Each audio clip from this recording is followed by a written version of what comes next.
Hey, welcome to the Phil Steele Plus tour for New Year's. And a Happy New Year to you for starters. I'm doing this on New Year's Eve, but both games that we're putting out here are on New Year's Day. So get a couple of New Year's Day bowl games for you. A couple of the big bowl games, too. We're going to go over the Sugar Bowl and the Rose Bowl. And those are both the nighttime games on New Year's Day. Before I get to it, I am always concerned about wins and losses on the Phil Steele Plus tour. Tough loss last night for the Pitt +3 over Michigan State. You pretty much felt that thing was locked up and sealed when it was 21-10 Pitt mid-fourth quarter. I mean, we're talking 8 minutes to go in the game, and Pitt leads that thing 21-10. Did give up a couple of touchdowns. Now it was a push, 24-21, but we're headed for the win or at least overtime. Pitt driving down the field, 1st and 10 at the Michigan State 26-yard line. And then the dreaded 78-yard interception return for a touchdown with 22 seconds left gives Michigan State the cover.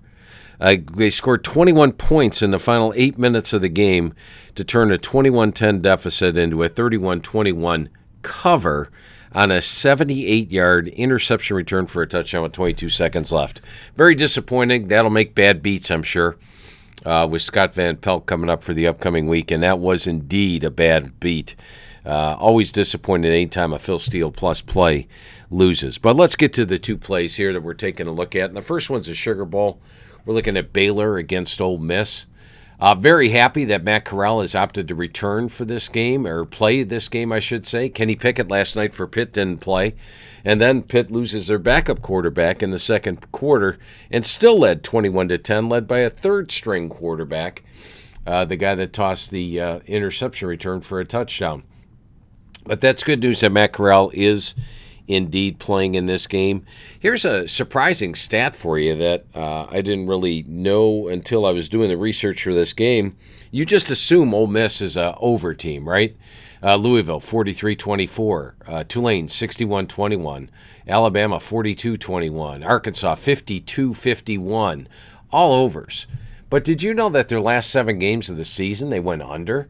The Tennessee game, the line was in the 60s, naturally. But when they did go under, look at this. They only had 57 in that one, 48, 51, 41, 48, 48, and 52. So this total on this game is 56, and they're taking an under team on. Baylor is a defensive team, holding opponents to 53 yards per game below their season average. Not a potent offensive team. In fact, the last 4 weeks, their average score in their games was 24-16. The last 4 weeks, Ole Miss's average score was 30-18. So that's 48 average, 40 average. It would be a 44-point average if you put those two together. And the total in this game is 56. So I do lean with the under in this one. To take a look at the under. But I also like Ole Miss. And with Ole Miss, they do have Matt Corral probably playing his last game here at Ole Miss. And they do have the offense with Jerrion Ealy, Snoop Connor, as you see up here. Excuse me, I got some dangerous receivers like Ontario Drummond, Braylon Sanders. And if we take a look at the checklist for this game, we see that I've got Ole Miss by 5 checks. They rate the edge at quarterback. They rate the edge of wide receiver. And actually, all these checklists, I do one of these for every bowl game on the inside the press box write-ups. To give you a complete write-up on the game, computer's forecast on the game, and a checklist on every game. Coaching edge, I give it to Ole Miss because Lane Kiffin, this is his 5th bowl game. Meanwhile, Dave Aranda, it's his 1st bowl game. Ole Miss will have the sight edge here. They're definitely closer for this one. And Baylor does rate a special teams edge, but Ole Miss is taking on the tougher schedule this year. Watching the two teams this year, Ole Miss impressed me with their win over Texas A&M, their win over Mississippi State, their win over LSU, the win over Arkansas. Baylor this year got off to a rather slow start. They probably lost to Oklahoma State worse than this score would indicate. The Iowa State game they won. They were outgained by 192 yards, but they were playing their best ball down the stretch. Now, the Oklahoma State game they won here, the Big 12 title game, they were actually outgained by 91 yards, and Oklahoma State came within a few inches of winning that game. So no impressive blowout wins here, except a very good game against Oklahoma, where they held them to 260 yards. It just, overall, if you look at the checklist, once again, the checklist would have me thinking Ole Miss. And let's go back to that for a second. There we go. Ole Miss has them by 5. My computer has Ole Miss winning this game by over a field goal. The average game grade, if you take a look at it, has Ole Miss once again. Let's move Baylor over here a little bit. There we go. Has Ole Miss in this one. And I'm going to put this back where it belongs. There we go. And so add it all up. Your first play is going to be Ole Miss minus 1.5. I was a little surprised the line was under a field goal in this one. Definitely take Ole Miss minus the 1.5 over Baylor. Also a lean with the under in that one. Your other matchup we're going to take a look at here involves Utah taking on Ohio State. And so let's go ahead and this is the granddaddy of them all, the Rose Bowl. And a couple things about this game. Now, I grew up in Ohio, so back when I was a child, I did root for Ohio State. There's no doubt about that. And the one thing, every Rose Bowl game I've witnessed that Ohio State has been in, Ohio State's had at least the crowd even, but most times the crowd advantage. Ohio State's got the best traveling fans in college football. They travel everywhere. But for this one, it's unique in the fact that Utah is going to have 60,000 plus fans. So they're actually going to have a slight crowd edge here, which is surprising anytime you take on Ohio State, because Ohio State usually has the crowd edge in every game, even on the road in some Big Ten games, they've got the crowd edge. And in bowl games, definitely they have the crowd edge. But here, I think Utah's going to actually have a slight crowd edge, so that's interesting. Also, Ohio State a little disappointed in the fact that they are not playing in the playoffs. A lot of the pregame talk when they talking to the Ohio State players, almost everybody's bringing up the fact, well, we thought we were going to be in the playoff. So as much as it's the Rose Bowl, I tell you, Ohio State seems to be a little disappointed to be there. And Utah, there is no disappointment. This is their first ever Rose Bowl. They've been pointing to this since they went to the Pac-12. They have 60,000 fans coming, and they're a very physical team. Utah is at both offense and defensive lines. Now, I rate them even here, but Ohio State's going to be missing some key players. And, in fact, on the checklist, Todd's got this one wrong. He's got 3 check marks under Ohio State. It actually went to 1.5 check marks. Down here where it says Ohio State by 5 checks, it's actually Ohio State by 2.5. So I think he missed that when he put it inside the press box.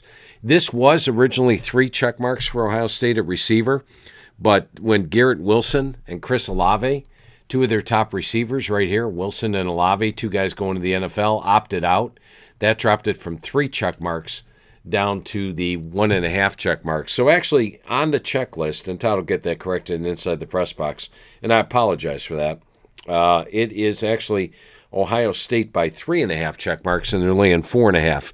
So they do have the advantage of quarterback. They have the advantage of running back and receiver, but I actually give and Utah a slight edge on both the offensive line and defensive line, the linebackers, DBs, and how about this? A coaching advantage in the fact that Kyle Whittingham is 11-3 in bowl games, and Ryan Day just 1-2. So this checklist is actually off a little bit. Todd will get that corrected, but it won't be corrected here for you. It says Ohio State is 2.5 is the final correction. Ohio State does rate the special teams edge and the schedule edge, and naturally they're an uber-talented team. But they're going to be missing 4 key players here, and Garrett Wilson, Chris Olave, Nicholas Petit-Frere on the offensive line, and Haskell Garrett, arguably their best defensive lineman, going to be out for this one as well. So I think you have a team here in Utah that's got the intangible advantage coming in. They held their foes to 72 yards per game below their season average, number 6 in the country. And they played really physical football down the stretch, as you can see here, dominating teams at the line of scrimmage, especially Oregon, who they played twice. Ohio State played Oregon here and lost to them, and I thought Oregon outplayed them at the line of scrimmage. Look here, 269 to 128 yards. And keep in mind, Thibodeau didn't even play for Oregon in that game against Ohio State.